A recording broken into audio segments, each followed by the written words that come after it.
dando continuidade ao nosso estudo. Meu nome é Renato Porto, nós estamos estudando o Código de Defesa do Consumidor e as Relações Eletrônicas. Na aula de hoje, a gente vai estar abordando aqui, na primeira aula nós falamos dos princípios, na aula de hoje, da responsabilidade civil nas relações de consumo. Nós teremos aí 5 encontros, o primeiro trabalhando com a base, né, parte principiológica do CDC, o segundo encontro, que é esse de hoje, a parte de responsabilidade civil dos sites. A gente vai estar estudando aqui o que é responsabilidade objetiva, subjetiva e tudo mais.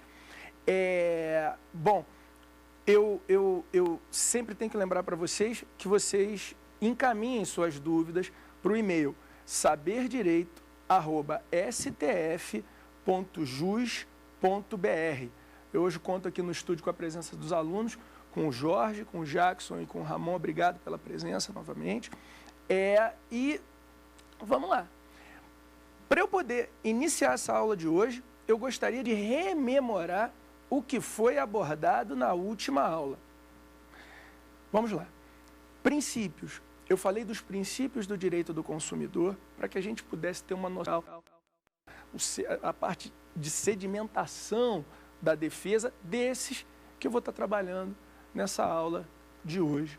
Bom, para eu poder falar de responsabilidade civil, eu vou lembrar lá de vulnerabilidade, eu vou lembrar de hipossuficiência, eu vou lembrar de confiança, eu vou lembrar de boa-fé.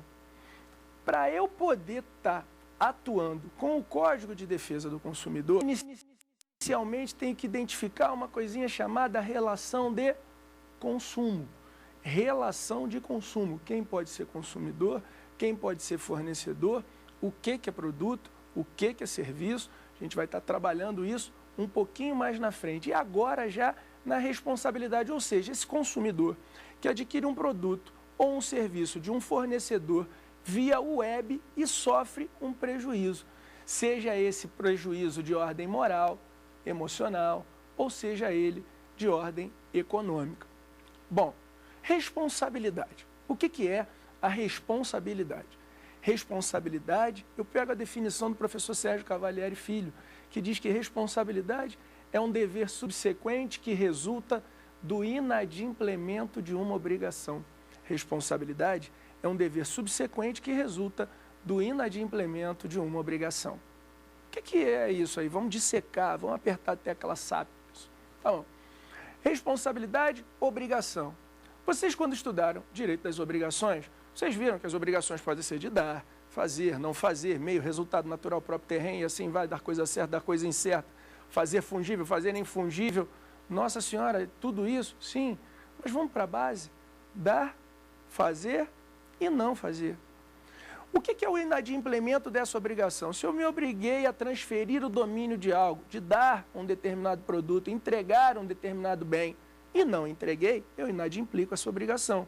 Responsabilidade é um dever que resulta do inadimplemento dessa obrigação.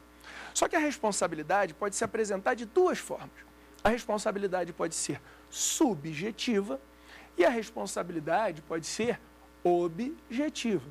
O que é a responsabilidade subjetiva? Responsabilidade subjetiva é aquela em que a culpa é a mola propulsora da responsabilidade.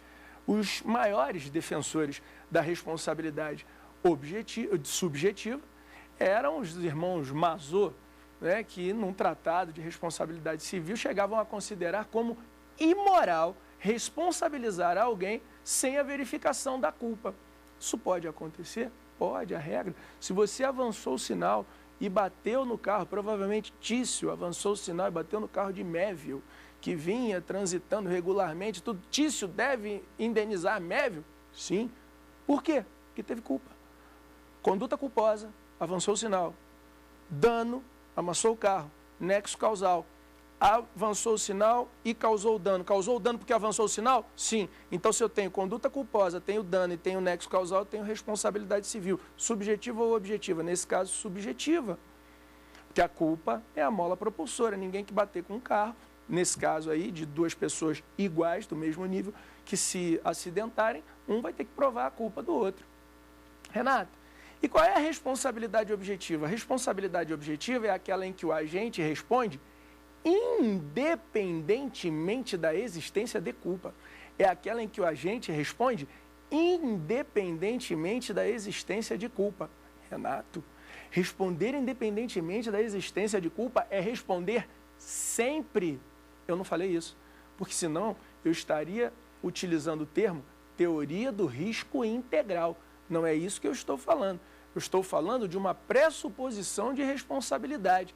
Mas, Renato, vamos lá. Na responsabilidade subjetiva, eu preciso comprovar a culpa.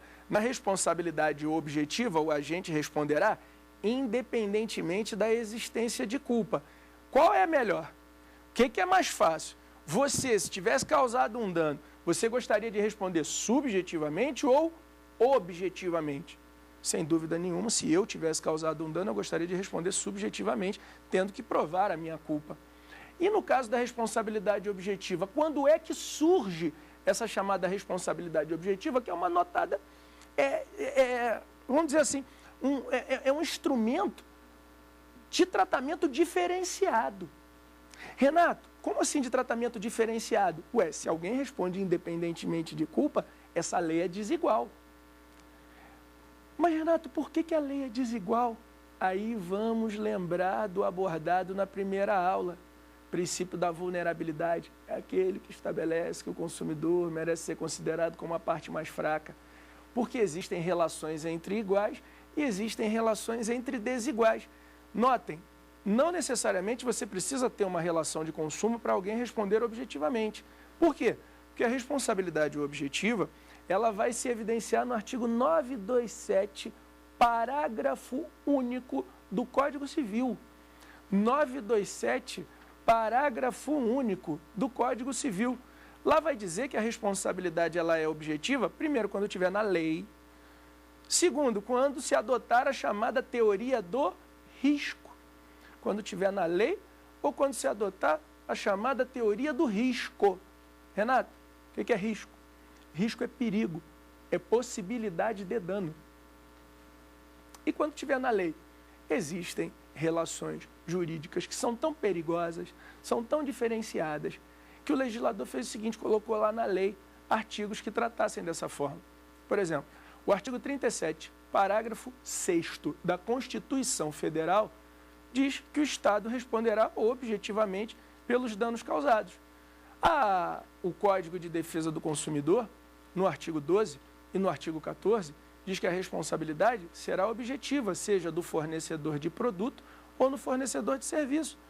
Código de Defesa do Consumidor, artigos 12 e 14, trabalhará também com a responsabilidade objetiva. Renato, então surge a responsabilidade objetiva para poder proporcionar um equilíbrio na relação jurídica que já começou desproporcional, desequilibrada, é isso? Perfeito, foi isso que eu falei para vocês. Perfeito, pode enveredar por isso aí. Tá bom. Então, a responsabilidade pode ser subjetiva, quando eu tiver que comprovar a culpa do agente, ou então, quando aquela relação tiver uma desproporção, a responsabilidade poderá ser objetiva. E a responsabilidade será objetiva quando tiver no artigo 927, parágrafo único, lá uma previsão legal, ou quando for a teoria do risco. Perfeito. Então, vamos lá. A responsabilidade civil no Código de Defesa do Consumidor, ela seria subjetiva ou objetiva? Excetuando-se os casos dos profissionais liberais, artigo 14, parágrafo 4º, que é de responsabilidade subjetiva, e isso aí é um outro tema, como a gente está se vinculando tão somente aos vínculos eletrônicos, as responsabilidades decorrentes de vínculos eletrônicos, eu não vou estar trabalhando com os profissionais liberais agora. Então, excetuando-se os profissionais liberais, a responsabilidade civil no Código de Defesa do Consumidor, ela é objetiva. Por quê? Porque, vejam, quais são as duas únicas formas de ligação de um consumidor a um fornecedor? Bom, um consumidor só pode se unir a um fornecedor em razão de um produto ou de um serviço. O artigo 12 do Código de Defesa do Consumidor diz que o fornecedor de produto responde independentemente de culpa. E o artigo 14 diz que o fornecedor de serviço responde independentemente de culpa. Se em ambos o código, de forma explícita na lei, diz que responde independentemente da existência de culpa, é com base na lei que eu vou afirmar que no Código de Defesa do Consumidor a responsabilidade é objetiva. Mas aqui parece aquele anúncio, não é só isso. Como? O Código de Defesa do Consumidor também consagra a responsabilidade objetiva pela teoria do risco. Risco do empreendimento.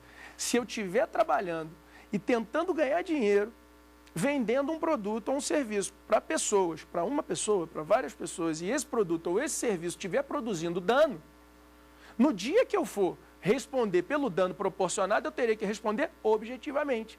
Então, a responsabilidade civil no CDC, seja pela lei ou pela teoria do risco, ela é objetiva. Renato, então, numa relação entre comuns, normalmente subjetiva, mas poderá ser objetiva. Na relação entre pessoas desiguais, a responsabilidade será objetiva. E na internet? E nas relações de consumo via web? Olha, o termo correto é o da responsabilidade objetiva. Por quê? Porque os consumidores que contratam pela web são mais vulneráveis do que a média. Então, com essa vulnerabilidade, esses merecem um tratamento especial. E o próprio Código de Defesa do Consumidor lança a mão de determinadas técnicas para tratar de forma diferenciada esses que já iniciaram aquela relação em desvantagem. Renato, me traz aqui um exemplo de tratamento diferenciado. O melhor exemplo de tratamento diferenciado, para mim, é o do artigo 49 do Código de Defesa. O artigo 49 do Código de Defesa do Consumidor.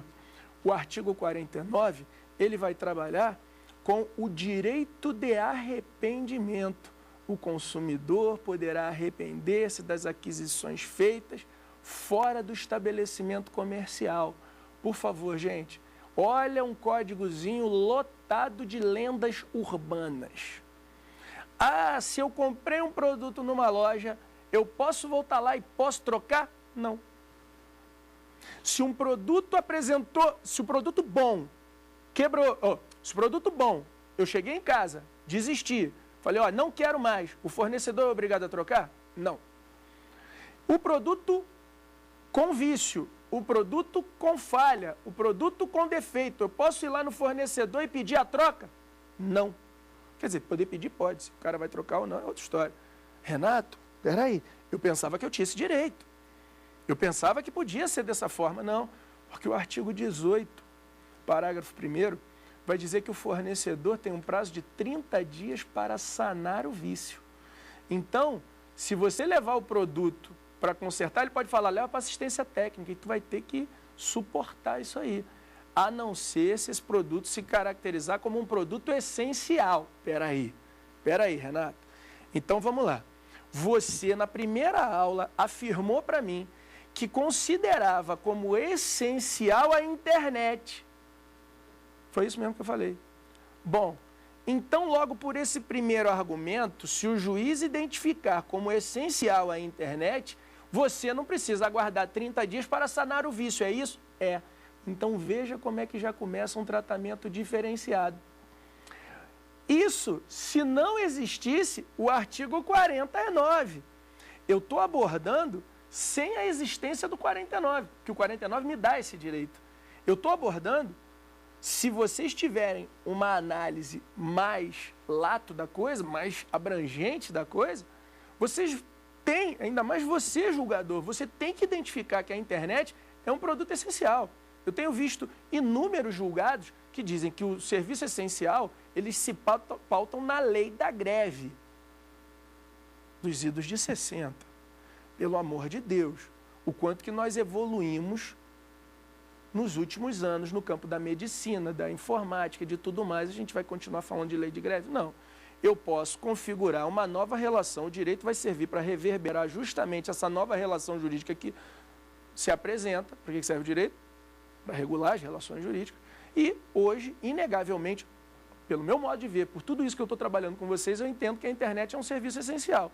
Então, sendo serviço essencial, se não fosse o artigo 49, eu já teria um instrumento capaz, que seria o artigo 18, que trata do vício. O parágrafo 1º diz que tem que ter 30 dias, mas o parágrafo 3º do artigo 18 diz que quando o serviço for essencial, eu posso pedir a substituição imediata. Então, antes de me valer do 49, o CDC já me traz uma hipótese que, para a relação eletrônica, eu poderia pedir a substituição imediata. Mas eu volto para o artigo 49. Vou dar um plus. O artigo 49, que vai trabalhar com essa questão do direito de arrependimento, ele vai dizer que o consumidor pode se arrepender num prazo de 7 dias a contar do recebimento ou da prestação de serviço. Por que o legislador brasileiro falou a contar do recebimento do produto? Porque o legislador brasileiro conhecia o fornecedor brasileiro. E se o fornecedor brasileiro tivesse a chance de ser 7 dias a contar do contrato que foi feito pela web, ele ia levar 8 dias para entregar. Porque aí você não ia conseguir reclamar, já que o prazo já tinha acabado. É verdade. E nas relações eletrônicas? Bom, as relações eletrônicas se amoldam ao artigo 49 na medida que eles dizem lá, olha, as aquisições feitas fora do estabelecimento comercial. A compra pela internet é dentro do estabelecimento comercial ou fora do estabelecimento comercial? Fora do estabelecimento comercial. Renato, por que dentro desse estabelecimento a lei diz que o fornecedor tem 30 dias e fora do estabelecimento a lei diz que você pode se arrepender? Primeiro, por um procedimento de ambientação com o produto. Você, quando vê uma publicidade, às vezes o produto se apresenta naquela publicidade de uma maneira muito superior do que na realidade ele é. Então você pode ser envolvido. Segundo, bom, primeiro, vamos lá, às vezes a publicidade vai se apresentar de uma forma. Segundo, você também pode se arrepender nesse prazo de 7 dias, além do momento da ambientação, de você tocar no produto, ver as características técnicas, porque a partir do momento da absorção da prestação do serviço é que você vai descobrir se tudo aquilo que foi passado é verdade. Então é por isso que realmente você tem esse direito de se arrepender, mas as aquisições feitas fora do estabelecimento. Renato, peraí, me dá um exemplo que eu estaria em casa e eu não estaria apto para o consumo. Quando é que eu não estaria apto para o consumo? Gente, eu conheci um camarada, quando eu comecei o doutorado, eu trabalhei nessa área de relações eletrônicas, e eu fiz o doutorado no exterior, então eu dividi o apartamento com uma outra pessoa. E o camarada chama João, que é administrador, doutor em administração, e quando eu conheci ele estava desenvolvendo uma teoria que é a teoria do ócio criativo voltado para as relações de consumo. Todo doutor é meio doido, né? Vê aquele negócio de teoria do ócio criativo para relações. O que tu quis dizer com isso, filho? Aí ele falou para mim, Renato, ele é baiano, mora em Salvador, na Pituba, um abraço pessoal da Pituba, e ele falou para mim assim, Renato, é quando eu me aproveito dos momentos de ócio, quando a pessoa não está preparada para o consumo, para forçar com que ele venha adquirir um produto ou um serviço. Como assim? Leilão virtual. Quem é que não tem problema de insônia, às vezes está em casa, aí aparece lá um relógio, um tapete, uns produtos assim. Quem nunca se viu tentado a comprar se você não comprou?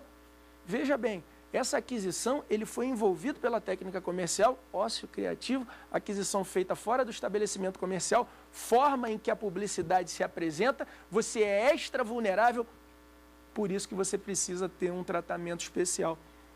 Fiquem atentos a todos esses casos, assim. O artigo 49, que diz do direito de arrependimento, são para as aquisições feitas fora. Será que você chega ao momento das contratações via web também envolvido por isso? Aí você vai falar para mim assim, não, eu falo, mentira. Mentira. Por quê?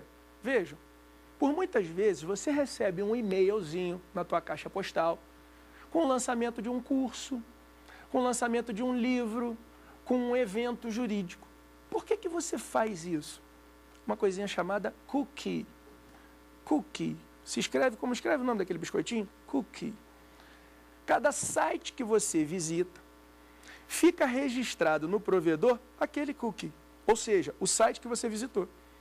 O provedor de acesso tem acesso à tua navegação. E tendo acesso ao teu perfil de navegação, eles conseguem vender produtos para você quando você não está preparado para o consumo. Vejam, eu todos os dias entro no site do STF, do STJ, para acompanhar os julgados, eu entro no site do Tribunal de Justiça do Rio de Janeiro, que é da onde que eu sou. Então eu dou uma olhada lá, eu estou sempre entrando em site de curso, TV Justiça e tudo mais. Então eu tracei ali um perfil de navegação. O cara lá do provedor disponibiliza, sem poder, porque isso é ilegal, essas informações, caso isso ocorra, tá? A fornecedores que estão procurando esse tipo de público-alvo. Então, quando você está navegando, não está esperando e pula um e-mail, quando você abre o e-mail, cai uma janela de pop-up, aquela janelinha que tu fica fechando, que dá trabalho, e de repente você vai navegando de forma intuitiva até o momento de um consumo, não pense que você quis fazer aquilo. Isso é interessantíssimo. A autonomia da vontade hoje está sendo questionada. Mas pô, você só entrou no site porque quis. Será que você realmente queria? Será que aquela modalidade, aquela técnica não te envolveu e você chegou ao momento da contratação absolutamente absorto por essa técnica? Isso pode acontecer. E podendo acontecer, você chega ao momento do consumo com a tua autonomia da vontade em xeque. Um caso interessante de uma companhia de tabaco, aí eu vou sair um pouco da internet e já volto, mas por analogia é igual.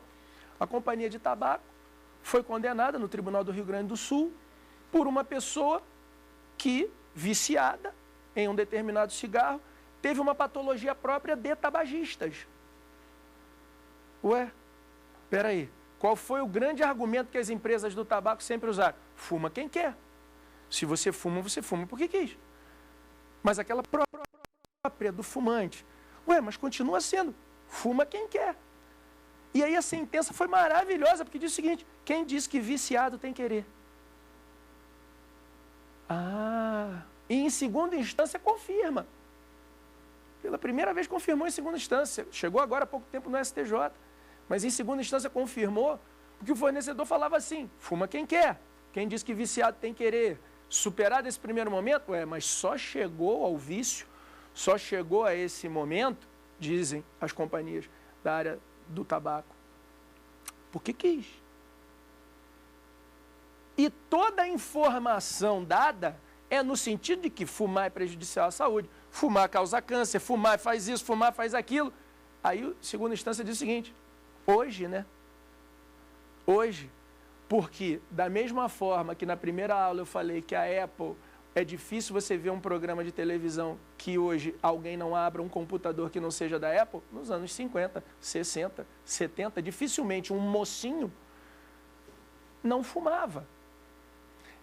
E aí vejam, nesse tipo de relação, quando você fala fuma quem quer, quem diz que viciado tem querer, mas só se viciou porque quis, porque foi informado. Hoje a informação existe, mas a decisão diz o seguinte: há 30 anos atrás, quando esse cara se viciou, na verdade era uma forma de inserção na sociedade, era para você ser tratado de uma forma diferenciada. Eu lembro que quando eu fiz a universidade, o único que não fumava era eu na sala de aula. Fumava ativamente, passivamente eu fumava. Para mim a maior heresia que pode ter no mundo, o professor fumar. Quem fuma acende o cigarro. Aí dá uma baforada assim para pensar melhor, né? O cara jogava aquele detrito em cima de mim, eu era obrigado. Isso é uma maluquice. Quem vai para boate, às vezes à noite, sai de noite aí que volta com a roupa no dia seguinte, cheirando a cigarro, era igualzinho eu ir para a faculdade. E aí você vai dizer para mim que fuma quem quer? Será que navega quem quer? Será que chega o momento da contratação de um produto ou de um serviço via web quem quer? Será que você quer ter um e-mail? Será que você quer ter um home banking? Será que você quer adquirir um... Nossa, a autonomia da vontade realmente está em xeque. A gente tem que pensar duas vezes antes desse argumento. Fuma quem quer, compra quem quer, ousa quem quer. Aí o próprio professor Cavalieri, num dia numa palestra, eu assistindo ele falando, e o que é o querer? E quem quer? Verdade. Hoje já tem em prática, eu não vou dar o nome do site nem da casa, mas que é extremamente interessante. Hoje você já tem a problemática das drogas virtuais, e o problema também do cookie humano. Como assim? Droga virtual e cookie humano. e que nível de responsabilidade vem cada um deles. E olha como é que a vida da gente está mudando, a responsabilidade civil está dentro da internet, está mudando a cabeça das pessoas e a gente está, eu vou estudar isso um pouquinho melhor, daqui a pouco você já está passando por esse problema. Drogas virtuais, tem um site que a pessoa entra, passa o cartão de crédito, debita lá o valor X e consome a droga que quiser. Aí você fala, como? Técnicas sonoras. O cara coloca um fone de alta precisão, escolhe lá, eu quero êxtase, e aí debitou do cartão, são emitidas ondas cerebrais que levam o cérebro daquela pessoa à sensação de êxtase da droga. Aí a pergunta que eu faço, é substância, não é? Isso pode ser considerado ilícito, não pode? Não, deixa chegar aqui que eu julgo, deixa chegar isso aqui que eu vou começar a estudar sobre isso. Isso já está batendo na porta da casa de vocês. Que negócio é esse de cookie humano? Você tem uma boate, é o primeiro lugar que lançou isso em Ibiza, na Espanha, o tal do cookie humano. Ninguém fala do cookie humano. Eu tenho sustentado que isso é um cookie, tipo que acontece com os sites, mas para os seres humanos. Você entra nessa boate, tem o site lá, tem tudo, você entra e para você consumir, você implanta um chip, um microchip no teu corpo, subcutâneo, coloca ali embaixo. E na hora que você vai beber, vai comprar, tu já deu os dados do teu cartão de crédito e tudo mais. Então você vai pegando as bebidas e vai bebendo e aquilo vai sendo debitado automaticamente do teu cartão e tudo. Isso é um mote que é desenvolvido por esse estabelecimento para mostrar que, poxa, é tudo muito mais moderno, isso vai facilitar a vida